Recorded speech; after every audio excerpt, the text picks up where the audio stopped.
बिस्मिल्लाहिर्रहमानिर्रहीम। अस्सलाम वालेकुम नाज़रीन, प्रोग्राम है कैपिटल व्यू और मैं हूं आपके साथ आपकी होस्ट नाज़िया खान। नाज़रीन, आज कैपिटल व्यू में बहुत अहम टॉपिक के साथ आपकी खिदमत में एक बार फिर हाजिर हैं। हमने देखा कि कल वफाकी काबीना का अहम इजलास हुआ जिसकी सदारत वज़ीर-ए-आज़म मोहम्मद शहबाज शरीफ साहब ने की और तमाम काबीना मेंबरान ने इस अहम इजलास में शिरकत की। इस इजलास में बहुत ही अहम नौयत के इक़दामात और फ़ैसले लिए गए। वफाकी काबीना ने 35 अद्वियात की जो तजवीज़ पेश की गई थी, जो समरी दी गई थी वज़ारत कौमी सेहत की जानिब से, उसको वज़ीर-ए-आज़म ने जो है वो मुस्तरद कर दिया और ये भी कहा कि अद्वियात की कीमतों में जो इजाफा है वो काबीना की मंजूरी के बगैर जो है वो नहीं किया जाएगा।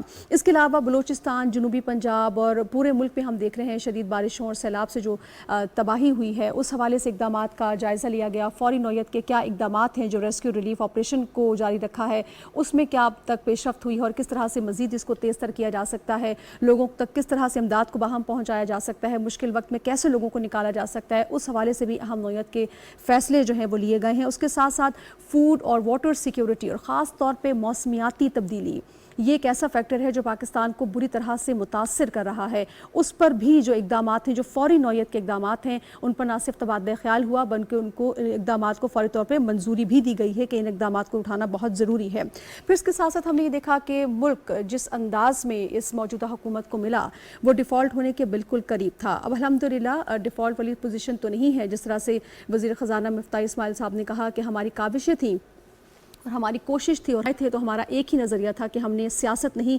रियासत को बचाना है और उसके लिए हमने यकीनी तौर पे बहुत मुश्किल फ़ैसले किए जिसका हमें सियासी तौर पे जो है वो कीमत भी चुकानी पड़ी है। लेकिन अब हम देख रहे हैं कि जो बज़ाहिर मुश्किल और कठिन फ़ैसले और जो कठिन रास्ता चुना मौजूदा हुकूमत ने, उसके जो समरात हैं, उसके जो असरात हैं, वो धीरे धीरे जो है वो सामने आना शुरू हो चुके हैं। मईशत अल्हम्दुलिल्लाह बेहतरी की जानिब गामज़न हो चुकी है, सफ़र शुरू हो चुका है। अब मौजूदा हुकूमत का सारा फोकस ये है कि जो महंगाई है उससे किस तरह से निपटा जाए, मौजूदा हालात में आवाम को रिलीफ ज़्यादा से ज़्यादा किस तरह से पहुंचाया जाए।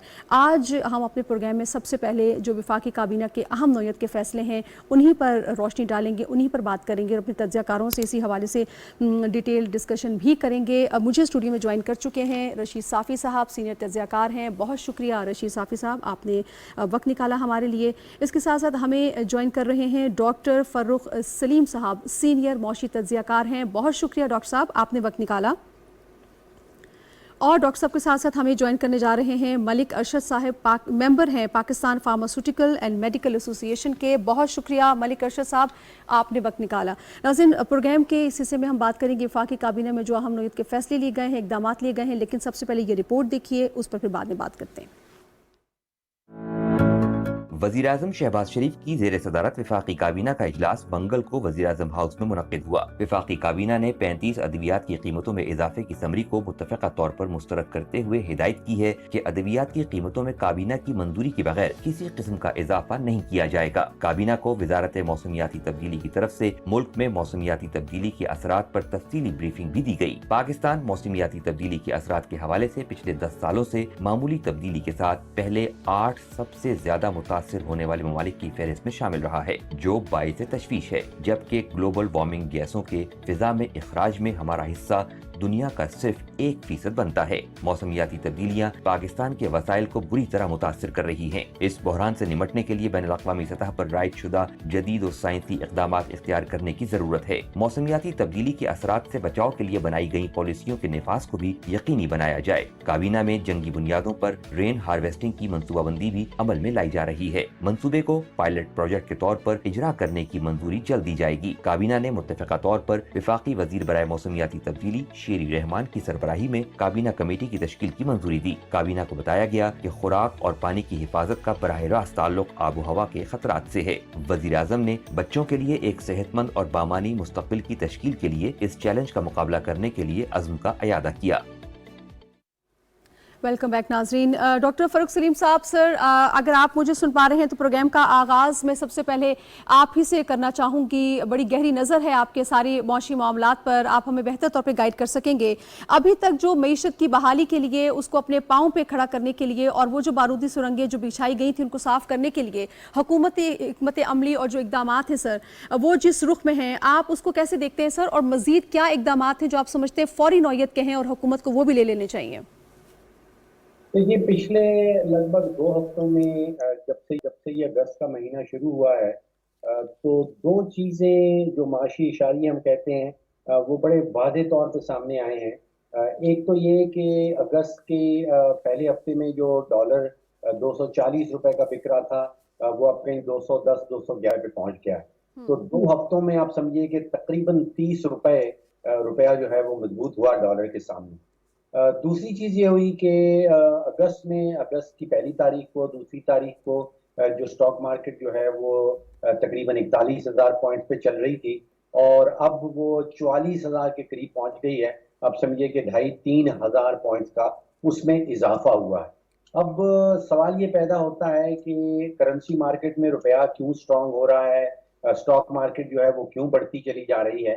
तो मेरे ख्याल में कि अगस्त की 2 तारीख को जो इलेक्शन कमीशन की तरफ से बहुत बड़ा फैसला आया था, जिसमें इलेक्शन कमीशन ने ये कहा था कि पीटीआई ने ममनुआ फंडिंग भी इस्तेमाल की है, फॉरेन फंडिंग भी इस्तेमाल की है, और उनके चेयरमैन ने झूठे एफिडेविट्स भी जमा करवाए हैं। इसके बाद जब से ये फैसला आया है, आप सोचिए कि रुपया मुसलसल मजबूत होता चला जा रहा है, स्टॉक मार्केट जो है वो मुसलसल बढ़ती चली जा रही है। तो जो पाकिस्तान की इन्वेस्टर कम्युनिटी है, जो सरमायाकार कम्युनिटी है, वो शायद ये पैगाम ले रही है इलेक्शन कमीशन और पाकिस्तान के फैसले से कि जो पीटीआई का इंतशार फैलाने का जो पोटेंशियल है, वो उसके शायद पर काटे जा रहे हैं।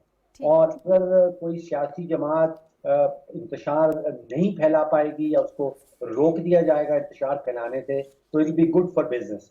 बिजनेस के लिए वो अच्छा साबित होगा, और उसके नतीजे में हम देख रहे हैं कि रुपया जो है वो भी मुसलसल मजबूत हो रहा है, और स्टॉक मार्केट जो है वो भी चढ़े चली जा रही है। ठीक है फारूक साहब, आपको लगता है कि आने वाले वक्त में डॉलर जो है वो मजीद हमें डेप्रिशिएट होता हुआ नजर आएगा और रुपया जो है मजीद तगड़ा होगा आने वाले वक्त में?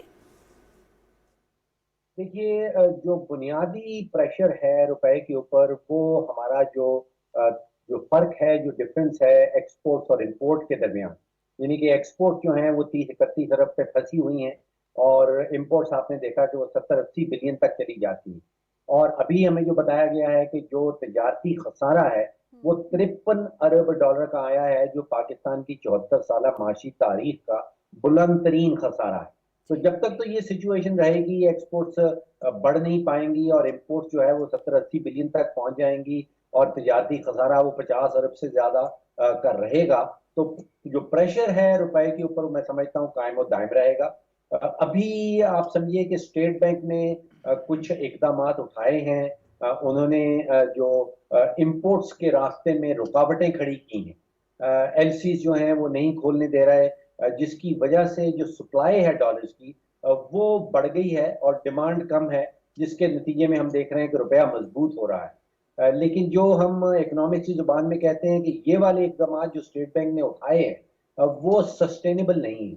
वो शॉर्ट टर्म के लिए तो जरूर चल सकते हैं, लेकिन वो पायदार नहीं है, वो गैर पायदार है। कभी ना कभी वो इकदाम जो हैं वो स्टेट बैंक को वापस लेने होंगे, और उस वक्त फिर दोबारा से जो रुपया है वो कमजोरी की तरफ जाना शुरू हो जाए।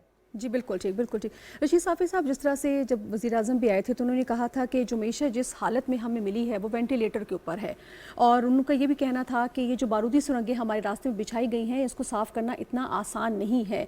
लेकिन हमने देखा कि अभी कुछ अरसे में जो हुकूमत ने फ़ैसले लिए वो यकीनी तौर पर उसके एक पोलिटिकल कॉस्ट भी उन्होंने अदा की उसकी।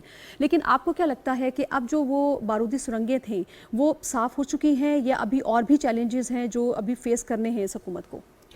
नहीं, जिस तरह डॉक्टर साहब ने कहा, ये तो बिल्कुल आगाज़ तो अभी जस्ट ये एक आगाज़ है, एक मस्बत आगाज़ हम इसको कह सकते हैं, लेकिन मईशत न एक दिन में बिगड़ती है और न एक दिन में संवर सकती है। आप जानती हैं इसका मुआवजना बड़ा आसान है। अगर हम साबका दौर या मौजूदा दौर का मुआवजना करना चाहते हैं तो वो आप ये देख लीजिएगा कि इमरान खान साहब जब 2018 में इक़्तिदार हासिल कर रहे थे उस वक्त पाकिस्तान की मईशत की क्या हालत थी। उस वक्त भी कोई मिसाली मईशत नहीं थी, कोई 1600-1700 अरब का खसारा था, उस वक्त भी पाकिस्तानी मईशत पे बोझ पड़ा था। लेकिन फिर हमने 4-4.5 साल जब इमरान खान साहब की हुकूमत रही तो ये खसारा जो है वो तकरीबन 350 अरब तक सालाना पहुँच गए। हर साल 350 अरब तक खसारा होता रहा है बजट में हमें। تو یہ ایک سمپل سا فارمولہ ہے. اب موجودہ حکومت جب آئی ہے تو ڈاکٹر صاحب بجا فرما رہے تھے کہ 2 اشاریہ جو ہمیں انڈیکیشن جو مثبت نظر آ رہے ہیں بظاہر، وہ ایک ڈالر کا قابو ہونا وقتی طور پہ، اور دوسرا یہ ہے کہ سٹاک مارکیٹ جس طرح اوندے منہ پڑی تھی تو اس میں بھی کچھ جان آئی ہے. لیکن یہ تب ہوگا کہ لانگ ٹرم منصوبے بنائے جائیں اور اس کے لیے خود انحصاری کی پالیسی اختیار کرنی ہوگی. اگر آئی ایم ایف ہی پہ تکیہ ہے تو 75 سالوں سے ہم آئی ایم ایف کی طرف جاتے ہیں اور پھر وہی دائروں کا سفر جاری رہتا ہے اور ہم آئی ایم ایف کے چنگل سے یا ان کے چکر سے آزاد نہیں ہوتے.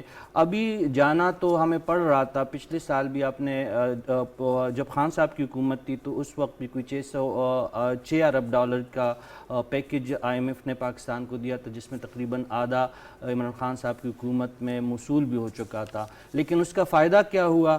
جب خان صاحب جا رہے تھے تو ہم ڈیفالٹ کے دہانے پہ تھے اور موجودہ حکومت کو واقعی بہت غیر مقبول فیصلے لینے پڑے. ہم نے دیکھا کہ پہلی دفعہ اتحادی حکومت میں شامل جو سب سے بڑی جماعت مسلم لیگ نون کے قائدین، مریم نواز صاحبہ کی جو خبریں سامنے آئیں، پھر نواز شریف صاحب کی ناپسندیدگی کا جو اظہار کی خبریں ہے، اور اسی طرح زرداری صاحب اور ایم کیو ایم کی طرف سے جو پیٹرولیم مصنوعات کی حالیہ اضافے پہ جو ان کی طرف سے تنقید ہے، تو یہ بھی ایک انہونی ہے، جس کا مطلب یہ ہے کہ موجودہ حکومت نے مشکل فیصلے لیے جو سیاسی طور پر تو غیر مقبول ہے، لیکن معیشت کو سہارا دینے کے علاوہ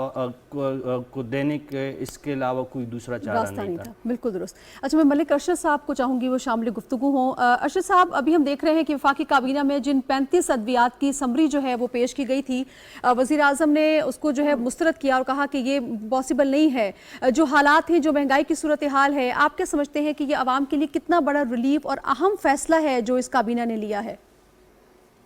بسم اللہ الرحمن الرحیم. میں شکریہ پروگرام میں دعوت دینے کا. اس وقت جو کابینہ نے میم یہ ڈیسیژن کیا ہے، اس میں پہلے تو میں جو اس وقت پاکستان کی اکنامک سچویشن تھی، جس طرح گورنمنٹ وہاں سے نکلی ہے، پوری پرائم منسٹر اور کابینہ اور جتنے اسٹیک ہولڈرز ہیں جنہوں نے بیٹھ کے پورا پلان کیا، سب کو مبارکباد دیتا ہوں کہ کہاں سے ڈالر کو کہاں لے کے آئے ہیں. اور بزنس فیزیبلٹی اور انڈسٹریز کے لیے یہ بہت بڑی جو ایک تھریڈ چل رہا تھا وہ الحمدللہ وہاں سے نکل آیا، پورا ملک نکل آیا، پوری انڈسٹری نکل آئی. اور جو اس وقت میڈیسن کی پرائسز نہ بڑھانے کی بات ہے، تو ابھی 2 مہینے سے سب کو پتہ ہے کہ میڈیسن شارٹ ہو گئی ہیں، اویلیبلٹی جو ہے وہ نہیں ہے میڈیسن کی، جو لائف سیونگ ڈرگس ہیں مارکیٹ میں، ہاسپٹلس میں. اور اس وقت جو 35 ڈرگس جو پروڈکٹ ہیں، ان کی پرائسز جو نہیں بڑھائی، وہ جو موجودہ پاکستان کی صورتحال ہے اس میں بظاہر تو کہ عوام کو لگتا ہے کہ یہ ریلیف ہے، لیکن میں بالکل اگر آنیسٹلی بات کروں تو پرائم منسٹر صاحب کو اس کو ریکنسیڈر ضرور کرنا چاہیے، چونکہ بہت اچھا ریلیف دیا. انہوں نے 17% سیل ٹیکس کو کم کر کے انڈسٹری کے لیے 1% اس کو کر دیا، لیکن اس کے ساتھ ہی 1% جو انوائس ریٹ تھا اس کے اوپر سیل ٹیکس لگا دیا. تو اس وقت جو انٹرنیشنل، کیونکہ ہماری فارما میں بیسک انڈسٹری لوکل نہیں ہے، تو ہماری انڈسٹری جو ہے وہ ڈیپینڈنٹ ہے 93%. تو اس پوائنٹ آف ویو سے میں سمجھتا ہوں کہ اس فیصلے کو ریویو ہونا چاہیے.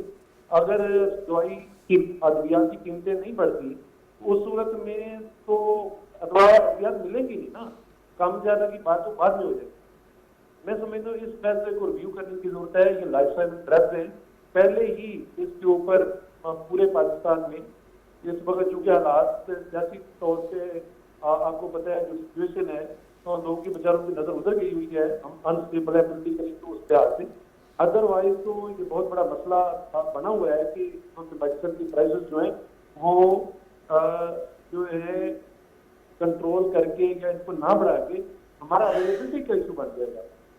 تو اویلیبلٹی جو ہے یہ پھر نیا ہمارا چیلنج ہوگا. تو میری ریکویسٹ یہ ہے کہ جب آپ کی بجلی کی قیمت بڑھ گئی، آپ کی پیٹرول کی قیمت بڑھ رہی ہے، آپ کی جو لاجسٹک ویلیو ہے انٹرنیشنل امپورٹ کرتے ہیں اس کی پرائسز بڑھ رہی ہیں، آپ کی لیبر کی سیلریز بڑھ رہی ہیں، بالکل ٹھیک، ہر چیز کی پرائسز بڑھ رہی ہیں. تھوڑا سا जिन मेडिसिन के ऊपर प्राइसेस को बढ़ाने की जरूरत है उनको बढ़ाया जाए, जिनको कम करने की जरूरत है तो उनको हम खुद भी कम कर रहे हैं। ठीक। इस वक्त जो मुल्की हालात है, समझते हैं महंगाई की तरफ को जा रही है, तो ट्रेड डेफिसिट को कम करने के लिए जो हमें अल्टरनेट सब्स्टिट्यूट इंपोर्ट क्या है उसको डेवलप करने की जरूरत है, हमें लॉन्ग टर्म पॉलिसीज की जरूरत है।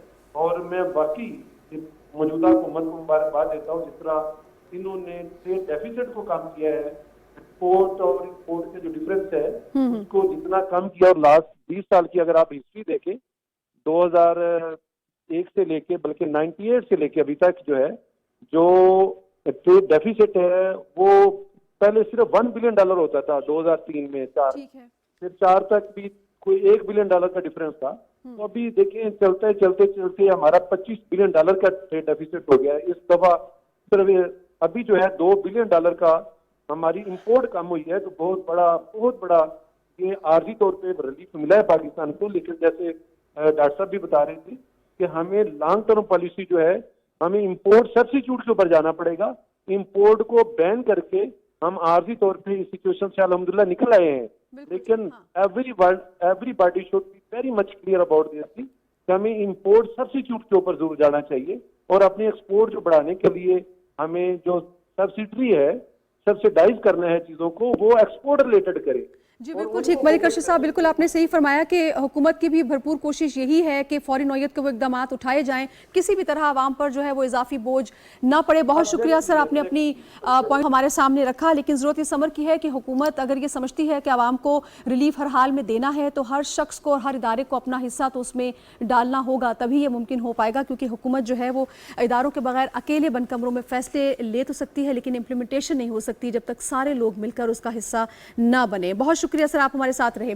डॉक्टर फारूक साहब, सर मैं आपकी जानिब आऊंगी। अभी कुछ देर पहले साफी साहब जो है वो साफी साहब मैं आपकी तरफ आऊंगी। जिस तरह आप हमारे थे कि जो इकदाम लिए गए हुकूमत की जानिब से उसकी एक पॉलिटिकल कॉस्ट भी है जो हुकूमत ने अदा की, लेकिन हम देख रहे हैं कि अब जो है मामलात हमें खासे बेहतर जो है वो नज़र आ रहे हैं। वज़ीर ख़ज़ाना मुफ्ती इस्माइल साहब ने आज बड़ी एक अहम बात कही जो कि बहुत लॉजिकल है, समझने की भी ज़रूरत है। उन्होंने कहा जो हमारे मुल्क के अखराजात हैं और जो हमारी आमदन है इसमें बैलेंस नहीं है, इसमें तवाज़ुन नहीं है। यही वजह है कि हमें फिर जो है वो कर्जे लेने पड़ते हैं और फिर मामला जो है वो ख़राब होते हैं। तो आप क्या समझते हैं सर, इसमें तवाज़ुन कायम करना कितना ज़रूरी है?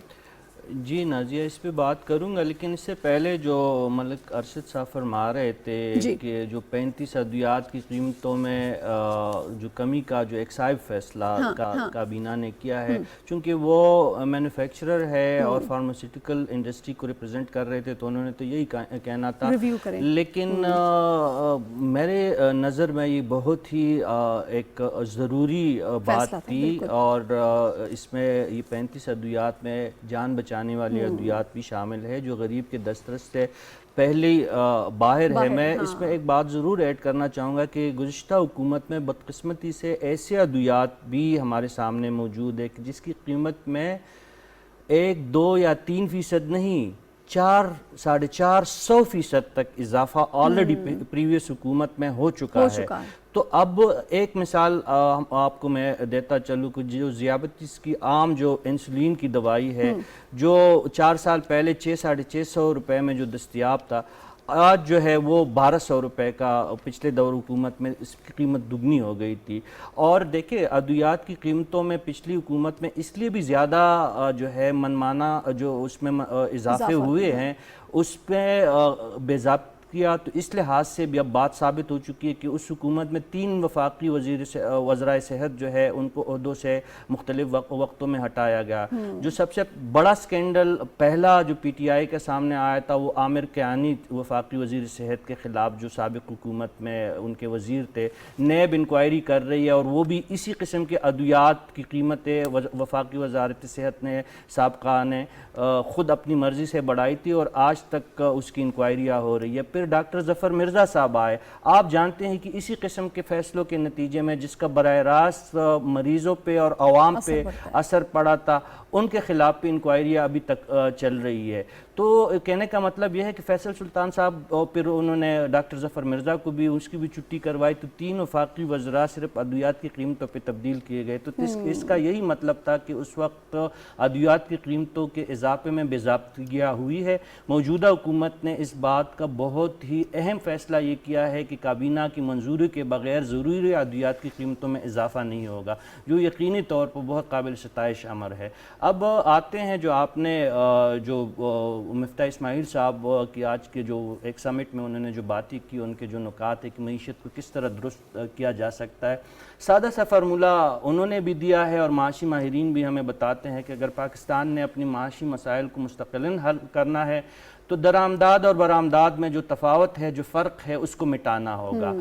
اس سال کی اگر ہم بات کریں تو 80 ارب جو ہے ہم نے پاکستان سے باہر بھجوائے ہیں، برآمدات کیے ہیں، اور جو ہمیں پاکستان سے جو باہر ہم نے بھجوائے ہیں تو وہ 30 ارب کے لگ بھگ ہے، تو 50-60 ارب تو ہم نے یہاں پہ خسارہ کر لیا ہے۔ تو جب تک درآمدات اور برآمدات کی اس کو فرق کو ہم نہیں مٹائیں گے، خود انحصاری کی طرف نہیں بڑھیں گے، اور جو مہنگے قرضے ہم لے رہے ہیں اگر اس کا فائدہ عوام کو منتقل نہیں کریں گے اور لانگ ٹرم معاشی پالیسیوں پہ اس پیسوں کو خرچ نہیں کریں گے، تو میں نے پہلے بھی کہا کہ 75 سال سے جب سے پاکستان بنا ہے تو اس کے کچھ ہی مدت بعد ہم IMF کے پاس گئے تھے اور ایک مسلسل مختلف قرضوں کی صورت میں یہ سلسلہ چلتا رہا ہے، اور یہ آئندہ بھی خدا نخواستہ اسی طرح چلتا پھر رہے گا اگر ہم نے اس تاثر کو ختم نہیں کیا۔ بالکل ٹھیک۔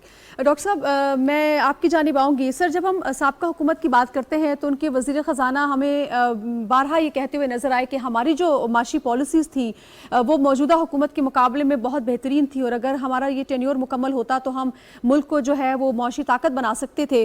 اگر آپ پچھلی حکومت کا موازنہ اس حکومت کی معاشی پالیسیز جو ابھی انہوں نے بنائی ہیں چند ماہ کے اندر اس سے کرتے ہیں تو سر آپ کیسا کمپیریزن دیکھتے ہیں دونوں کا؟ دیکھیے، معاشی پالیسیز جانچی جاتی ہیں ان کے نتائج سے۔ 11 اپریل 2022 ابھی جو شروع ہوا ہے، 11 اپریل کے دن میاں محمد شہباز شریف صاحب نے حلف اٹھایا تھا وزارت عظمیٰ کا۔ اس دن کی 3 جو معاشی حقائق ہیں وہ یہ ہیں کہ 5500 ارب روپے کا بجٹ کا خسارہ تھا، جو پاکستان کی 75 سالہ معاشی تاریخ کا بلند ترین خسارہ تھا، اور جیسے میں نے پہلے کہا کہ 53 ارب ڈالر کا تجارتی خسارہ سامنے آیا ہے، اور دوبارہ سے وہ بھی 75 سالہ پاکستان کی معاشی تاریخ جو ہے اس میں بلند ترین خسارہ تھا۔ 18 ارب ڈالر کا خسارہ ہے کرنٹ اکاؤنٹ کا، اور وہ بھی آپ سمجھیے کہ تقریباً بلند ترین خسارہ ہے پاکستان کی معاشی تاریخ۔ تو یہ 3 حقائق ہیں اس دن کے جس دن میاں محمد شہباز شریف نے حلف اٹھایا تھا، اور اس دن یہ کہا جا رہا تھا، عالمی منڈیوں کی طرف سے یہ پیغام آ رہا تھا کہ پاکستان جو ہے وہ بڑھ رہا ہے اور وہ سری لنکا بننے چلا ہے۔ لیکن یہ کوئی تقریباً 3 یا 3.5 مہینے حکومت کو صرف کرنے پڑے، اور مختلف پالیسیز جو سامنے آئی ہیں ان کے نتیجے سے اب یہ پتہ چل رہا ہے کہ وہ جو ڈیفالٹ کی بات ہو رہی تھی، جو سری لنکا بننے کی بات ہو رہی تھی، اس سے تو حکومت نے پاکستان کو بچا لیا ہے۔ اب معاشی خبریں ہیں اور دوسری طرف کچھ معاشی حقائق ہیں، ان میں ایک تفریق نظر آ رہی ہے، ایک فرق نظر آ رہا ہے۔ معاشی خبریں تقریباً سب اچھی آ رہی ہیں، ہمیں پتہ چل رہا ہے کہ IMF کے ساتھ لیٹر آف انٹینٹ سائن ہو گیا ہے، اگست کے آخری ہفتے میں شاید 1.17 بلین ڈالر جو ہے وہ IMF سے مل جائے گا۔ سعودی عربیہ کی طرف سے اچھی خبر آ رہی ہے کہ 3 بلین ڈالر جو ڈپازٹ جو ہیں ان کو ریڈیو کر دیا گیا ہے۔ قطر کی طرف سے اچھی خبر آ رہی ہے، UAE کی طرف سے اچھی خبر آ رہی ہے، لیکن جو زمینی حقائق ہیں وہ خبروں سے تھوڑا سے فرق ہے۔ 2 حقائق آپ کے سامنے رکھتا ہوں۔ ایک تو مہنگائی کے حوالے سے جو ہمیں پاکستان اور بیورو اسٹیٹسٹک بتا رہا ہے، وہ بتاتا ہے کہ 25% مہنگائی ہے پچھلے سال کے مقابلے میں۔ اس کا مطلب یہ ہے کہ مہنگائی بہت تیز ہے، بہت تیز رفتار ہے، اس کی شرح بہت ہائی ہے۔ دوسری حقیقت یہ ہے کہ اس وقت اسٹیٹ بینک کے پاس تقریباً 7.8 ارب ڈالر پڑے ہیں، تو اس کا مطلب یہ ہے کہ صرف 3 یا 4 ہفتے کی امپورٹ کا کوریج جو ہے وہ صرف اسٹیٹ بینک کے پاس ہے۔ تو ایک واضح تفریق نظر آ رہی ہے، خبریں سب اچھی آ رہی ہیں، لیکن زمینی حقائق جو ہیں ایٹ لیسٹ 2 زمینی حقائق مہنگائی کے حوالے سے اور اسٹیٹ بینک کے ریزروز کے حوالے سے وہ تشویشناک ہے۔ ठीक ठीक, बहुत शुक्रिया डॉक्टर फ़ारूक सलीम साहब, आप हमारे साथ रहे, सीनियर मौसी तज्ज़िया कार, हमें अपने व्यू से आगाह कर रहे थे। द मीन वाइल हमें ज्वाइन कर चुके हैं हुमायूं खान साहब वीडियो लिंक के ज़रिए, लेकिन अभी वक्त हुआ है ब्रेक का। जब ब्रेक से वापस आएंगे तो उनसे भी बातचीत का आगाज़ करेंगे, हमारे साथ रहिए।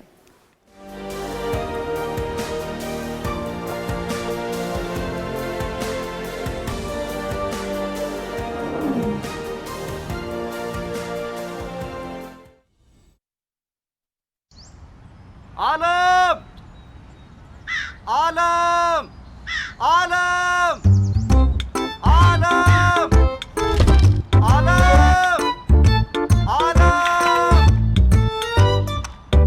ये समझदारी तो ना हुई कि डोरबेल मौजूद हो फिर भी आप दोस्त को चिल्ला चिल्ला के बुलाने में अपना गला दुखाएं। डोरबेल बजाएं। बिल्कुल इसी तरह मोबाइल है तो मोबाइल अकाउंट खुलवाएं। ये बहुत आसान है, यानी सिम नेटवर्क कोई भी हो, बस *2262# मिलाएं और दिए गए बैंक्स में से किसी भी बैंक में आसान मोबाइल अकाउंट खुलवाएं और आसानी और सहूलत की दुनिया में आएं। वरना सब पूछेंगे कि मोबाइल है तो मोबाइल अकाउंट क्यों नहीं। तो अब मोबाइल का बैलेंस हो या बिजली का बिल, पैसा भेजना या वसूल करना हो या दीगर सर्विसेज से फायदा उठाना हो, आसान मोबाइल अकाउंट से सब आसान। आसान मोबाइल अकाउंट, आपका अकाउंट आपका इख्तियार। नेशनल फाइनेंशियल इंक्लूजन स्ट्रेटेजी के तहत स्टेट बैंक ऑफ पाकिस्तान के एतमाद के साथ।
वेलकम बैक नाजरीन। बात हो रही है वफाकी काबीना के होने वाले इजलास की और अहम नौयत के जो फैसले, जो इकदाम उसमें लिए गए हैं, उस हवाले से आज हम डिस्कशन कर रहे हैं। अभी हमने बात की अद्वियात के हवाले से, मौशी चैलेंजेस के हवाले से, महंगाई के हवाले से, और ख़ास बात जो इस काबीना के इजलास में की गई वो फूड और वाटर सिक्योरिटी, और साथ ही साथ जो मौसमियाती तब्दीली हम देख रहे हैं और जो उसके असरात आ रहे हैं पाकिस्तान के ऊपर, जिस तरह से पाकिस्तान को वो लपेट में ले रहा है, ये कितने बड़े चैलेंजेस हैं और उनसे किस तरह से निपटना है, इसी पर हम बात अभी करेंगे। और हमें ज्वाइन कर चुके हैं हुमायूं खान साहब। बहुत शुक्रिया हुमायूं साहब, आपने ज्वाइन किया। जी थैंक यू। हुमायूं साहब, बड़ी अहम चीज़ें हैं जो वफाकी काबीना के इजलास में डिस्कस हुई हैं, उनमें ये फूड और वाटर सिक्योरिटी के हवाले से, और ख़ास तौर पे सर ये जो मौसमियाती तब्दीली है, जिस तरह से पाकिस्तान को ये अपनी लपेट में ले रही है, असरअंदाज हो रही है। पाकिस्तान 8 उन ममालिक में शामिल है दुनिया के जो कि बुरी तरह से इससे मुतासर हो रहा है। ये कितना बड़ा चैलेंज है सर, और इससे निपटना कितना ज़रूरी है? जी thank you Nazia.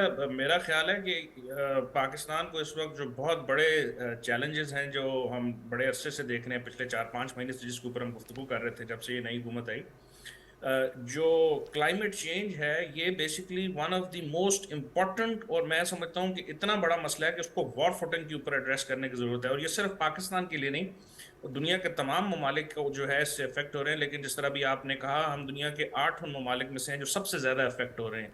By the way, हमारा ग्रीन हाउस गैस एमिशन के अंदर सबसे कम रोल है, लेकिन बावजूद उसके जो है हमें इसके असरात हमने देखे। जब हीट वेव आई पिछले महीने, 2 महीने पहले, फिर हमारी जो फसलें थी उनको बहुत नुकसान हुआ। हमारी फलों की जो पैदावार थी, स्पेशली आम की, वो कुछ 40 से 50% कम हुई। और उसके बाद फिर अचानक हमने पिछले जो 1-2 हफ्ते से देख रहे हैं, मानसून के बाद जो है सैलाबी सूरत हाल आई। ये सारी चीज़ें इस चीज़ का इंदिया दे रही हैं कि क्लाइमेट चेंज आ चुका है, और जब इसको अगर एड्रेस नहीं किया गया तो एक बहुत बड़ा मसला बन सकता है। हम 220 मिलियन की जो है आबादी का मुल्क हैं, दुनिया के चंद बड़े ममालिक में जहाँ पे बहुत ज़्यादा आबादी है। हमारे वाटर सिक्योरिटी जो है उसके बहुत बड़े मसाइल हैं, और ऊपर से जो सोने पे सुहागा, अब हमने देखा कि इंडिया ने अपनी तरफ से जो है ना मुख्तलिफ डैमों का जो है ہے پانی کھول دیا Exactly. جس میں سیلاب کے اور خطرے آنے کا جو ہے امکان ہے. پھر ہمارے ویسٹرن بارڈرز پہ ایشو ہیں. تو میرا خیال ہے ان تمام چیزوں کو دیکھتے ہوئے کلائمیٹ چینج ایک ایسا خطرہ بن کے اوپر کے آیا ہے, اسپیشلی جو ڈیولپنگ کنٹری ہیں اور اس میں پاکستان جو ہے, ان کو ایڈریس کرنے کے لیے ہمیں ہر ممکن کوشش کرنی چاہیے. ہم نے دیکھا کابینہ کے اجلاس میں جو ہے شہری رحمان صاحبہ نے جو ہے اپنی ریکمنڈیشن دی اور وفاقی کابینہ نے جو ہے بہت سارے اہم فیصلے کیے کہ ان کے اوپر وار فوٹنگ کے اوپر ہمیں عمل درآمد کرنا ہوگا, واٹر کنزرویشن کی طرف ہمیں جانا ہوگا, ہمیں جو ہے انرجی سیکیورٹی اور انرجی سکیرسٹی جو ہے دونوں کو دیکھنا ہوگا اور انرجی کنزرویشن کی طرف جانا ہوگا. معاملات بہت زیادہ خرابی کی طرف جا رہے ہیں, تو ان کو ایڈریس کرنے کے لیے اگر اب ہم نے کوشش نہ کی تو میرا خیال ہے اگلے سال جو ہوگا وہ اور بدترین جو ہے وہ کلائمیٹ چینج کے اثرات پاکستان کو دیکھنے ملیں گے. بالکل ٹھیک. رشید صاحب ہم یہ دیکھ رہے ہیں کہ جس طرح سے بار بار یہ بھی کہا جا رہا ہے انٹرنیشنلی بھی کہ جو موسمیاتی تبدیلی ہے, کلائمیٹ چینج ہے, یہ مزید بھی ہمیں بڑھتا ہوا نظر آئے گا اور پوری دنیا کو اپنے انداز میں یہ لپیٹ میں لے گا. تو یقینی طور پہ پاکستان میں ہم دیکھ رہے ہیں کتنی سیلاب اور بارشوں کی جو نوعیت ہے. آپ کیا سمجھتے ہیں, فوڈ ہو, واٹر سیکیورٹی ہو, موسمیاتی تبدیلی ہو, اس کے لیے ابھی ہم کس حد تک تیار ہیں, یا کیا ہم اکیلے میں یہ فیصلے کر سکتے ہیں جب تک انٹرنیشنل کمیونٹی کے ساتھ مل کے کوئی متفقہ لاہ عمل سامنے نہ آئے, کوئی فریم ورک سامنے نہ آئے؟ جی بالکل بھی تیار نہیں ہے اس چیلنج کے لیے, اور جو ہماری بدقسمتی ہے پاکستان کی, ہم اس کلائمیٹ چینج کو مسئلہ ہی نہیں سمجھتے, اس کو کنسیڈر ہی نہیں کرتے. دنیا, جس طرح آپ نے دنیا کی طرف اشارہ کیا, دنیا تو کافی مدت سے اس کو سیریسلی لے رہے ہیں. ابھی پچھلے دنوں جو ہے اسکاٹ لینڈ میں جو COP27 کے نام سے یونائٹڈ نیشن کے چھتری کے نیچے جو ایک کانفرنس ہوئی, پوری دنیا اس میں شریک ہوئی, اور گلوبل وارمنگ اور جو انرجی کا ضیاع ہے, جو زہریلے گیسوں کا اخراج ہے, جو جنگلات کی تباہی ہے, جو سیلاب ہے, زلزلے ہیں, ان تمام پہلوؤں پہ ان پہ بات کی گئی. اور پاکستان نے بھی اس کانفرنس میں شرکت کی تھی, لیکن وہ رسمی ہی شرکت تھی.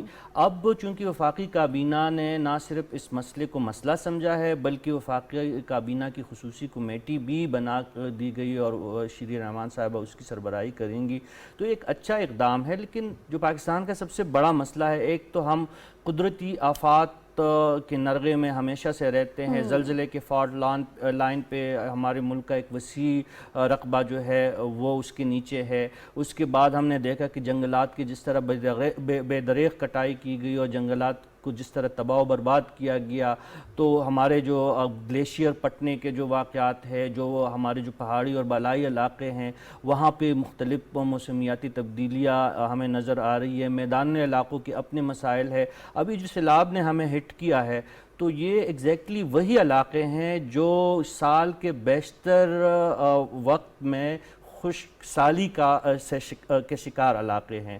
اب اعلیٰ سڈن مونسون میں اس میں بارشیں ہوئی, اور ہم نے اس میں ایک طرف تو جو جانی مالی نقصان ہوا جس کی کوئی تلافی نہیں ہے وہ کیا, بلکہ جو لاکھوں کروڑوں کیوسک میٹھا پانی ہم ضائع کر رہے ہیں. سمندروں میں جا کے تباہی پلا کے بالائی علاقوں سے یہ پانی شروع ہوتا ہے اور دریائے سندھ میں جا کے گرتا ہے, اور پھر جا کے سمندر میں یہ پانی ضائع ہو جاتا ہے. میٹھا پانی ہے, قابل استعمال پانی ہے, نہ صرف انسانوں بلکہ جو زراعت ہے, جو مویشی ہے, بلکہ اس سے ہم توانائی کی کئی ضرورتوں کو پورا کر سکتے ہیں, ہم ضائع کر رہے ہیں. اور اس کے ساتھ ساتھ جو ہماری آبادی جس تیز رفتاری سے بڑھ رہی ہے, تو چاہے ہم کچھ بھی کریں, چاہے ہمارے معاشی مسئلے حل بھی ہو, چاہے ہم بہت بڑے اقدامات بھی کریں, لیکن اگر آبادی کو کنٹرول نہیں کریں گے تو یہ ہمارے مسئلے موسمیاتی تبدیلی کے حوالے سے مسائل کبھی بھی حل نہیں ہوں گے. میٹیگیشن اور ایڈاپٹیشن کی پالیسی اختیار کرنی ہوگی.